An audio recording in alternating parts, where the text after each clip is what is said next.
guys, I'm Angelique, and in today's video, I'm going to be talking about how to get clients as a web designer.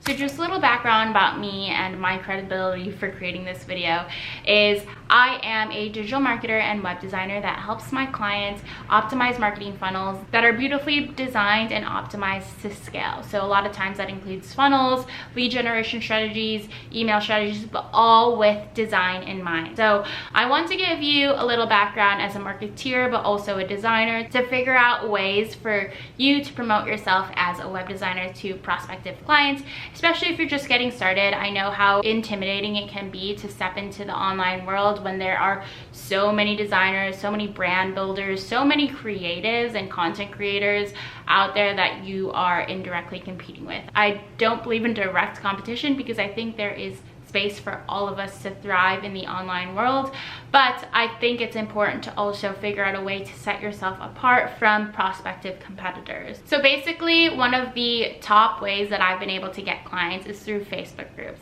There are a number of design, marketing, female entrepreneur groups on Facebook that actually have such a high quality community. The amount of times that I see posts from women or anyone from anywhere in the world kind of explaining where they're at in their business and what they're looking for, there are so many supportive comments.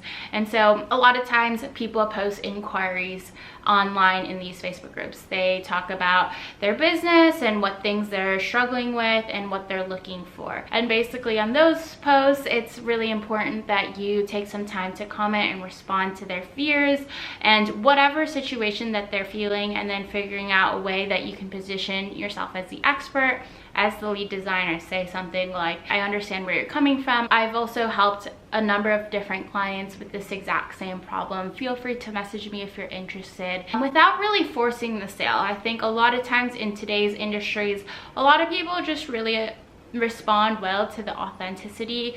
So if you're constantly promoting yourself, like, this is what I do, book a call with me, it kind of sometimes pushes people in the wrong way. And so what I found in those Facebook groups is responding to people's comments in really authentic ways, but also a lot of times in those groups they have days where they are promotional posts where you can basically comment and promote anything from your Instagram to your website to your services to your free downloads so you can build your email list. Facebook groups are so powerful, and the communities that some of those group builders have built are absolutely amazing. So get yourself in Facebook groups and join as many as you can, and start trying to get comfortable with pitching yourself in groups, but also have this elevator script ready for you to copy and paste. That helps streamline the process a lot. The next way is through Upwork. So as a designer, I've never actually used Upwork, but I have a number of different friends that use Upwork as their core source of income. And basically, if you don't know what Upwork is, basically it's a marketplace for freelancers and also people to look for people to work on their projects, or even to hire them full-time into their business. So it's a really great platform to create a profile and see if people are interested in your service. It's really important that you optimize the search. So look into how to optimize yourself on Upwork, because that's how people will find you. So Upwork is a really great platform to get yourself on and to create a profile. Oftentimes what I find is that people will create profiles on Upwork,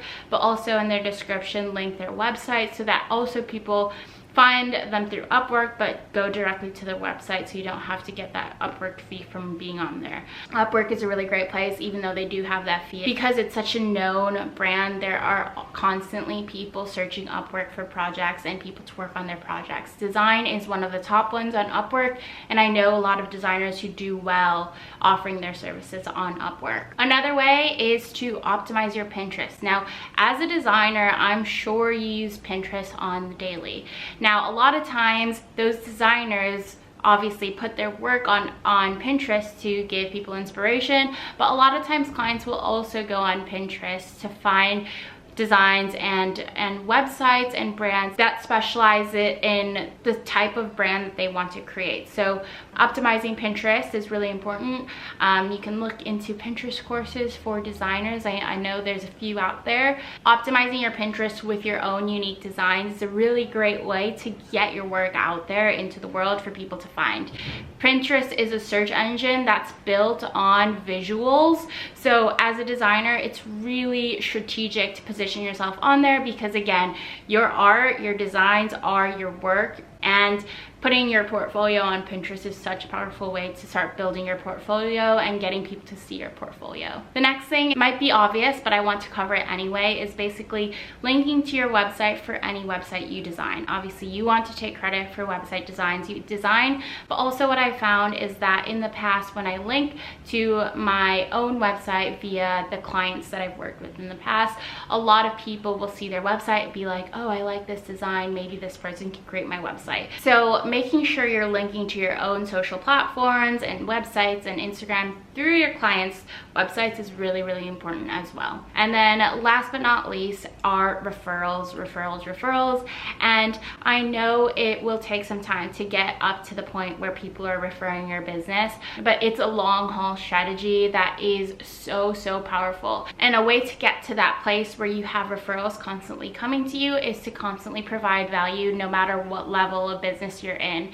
If you're just getting started, add value. If you're working for free, add value, because in the future, when you get really, really good at what you do, those people that you basically added so much value to at the beginning of your career are now willing to offer that value back to you by, you know, referring them to friends or doing even sales calls for you. That's what I've been able to do with some of my business partners, is that when I first started, I was offering to work for free because I wanted experience. And what was born out of that was the fact that my business partner, now he already has such a big list of clients that he basically sells my services to because he knows how talented I am in the space that I work in. Referrals are so powerful, and I highly recommend that you work towards that end goal of people coming to you based on referrals. But yeah, as a designer, I know how hard it can be to feel like there are so many competitors out there, and how do you even compete with all these really talented creators? But it's really important to set yourself apart, niche down, figure out what type of client you want to serve. What designs do you specialize in? Are you geometric? Do you specialize in geometric shapes, lots of colors, feminine styles? Really get super crystal clear on what client you want to attract, because that will allow you to then really attract that client into your business. And once you have that exact client persona that you want to attract, then you can repeat the process again and again and again for the same client personality. And that is so powerful because it also makes you able to sign more clients in a shorter period of time. And it's beautiful because it allows you to then position your brand as an expert in the space that you are attracting. And that is the most powerful thing. When people feel like you're talking directly to their deepest desires and fears, the more they'll want to work with you. So if you get super crystal clear of what pain points you solved as a designer, the more your clients will want to work with you. So that's a little overview of some ways to get clients as a designer. I know it can be really intimidating to jump on sales calls, but it's important that you start getting comfortable with that factor of working with clients online, because that's what business is. It is a face-to-face negotiation, but also partnership. And don't think of your sales calls as sales calls. What I like to think of them as is compatibility calls. Working on businesses is kind of like dating. You might not be compatible, and that's okay. But if you genuinely feel like you could help this business, you support the mission they're on, you support the cause they believe in, you support them as a person, it makes the design a lot easier. So just think of it as kind of like a collaboration, getting coffee with a friend. Don't take it too seriously. Just figure out ways where you can add value to them, and if you even want to add value to them, because if you don't, then that shows that they might not be the best client to work with. So that's a little bit about how to find clients as a designer, and I hope you guys liked this video. If you did, make sure you subscribe, like, comment, and if you want more resources on how to grow your business online and attract soulmate clients, make sure you click the link below, and I'll see you guys in the next video. you.